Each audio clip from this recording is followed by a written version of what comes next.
In today's video, I'm going to teach you how to bill in Xero. We'll walk through opening Xero, starting a new bill, filling in the essential details, and choosing whether to approve it right away or save it for later.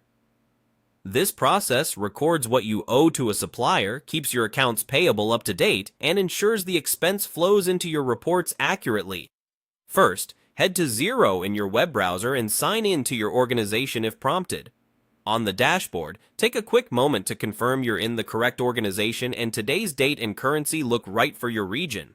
This helps prevent small mistakes that can throw off due dates or tax calculations. Next, look for the Create icon, often shown as a plus symbol at the top of the page. Click it to start a new bill. This opens a clean bill form where you can capture all the key information in one place. Now, fill out the required fields. Start with the supplier or contact name.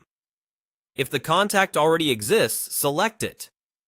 Xero will pull in any default terms or tax settings you've set for that supplier. Add the bill date, the due date, and a reference or invoice number so you can match it later to your supplier's document. If you work in multiple currencies, make sure the currency is correct. Move to the line items. For each line, add a clear description, quantity, and unit price. Choose the correct account code, such as an expense or cost of goods sold account, and select the right tax rate for your region.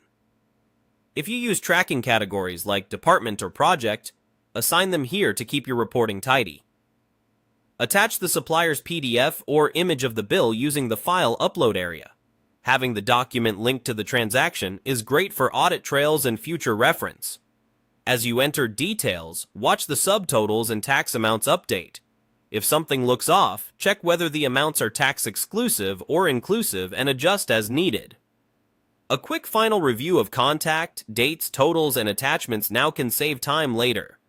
When everything looks correct, choose how to finish. Approve will post the bill to accounts payable immediately and include it in your payables and cash flow. Save as draft keeps it editable so you or a teammate can review it before approval. In some organizations, you may see an option to submit for approval if your user role requires it. That's the process. Open Xero, click the Create icon, complete the bill details, and approve or save. Follow these steps each time to keep your bills consistent, accurate, and easy to manage.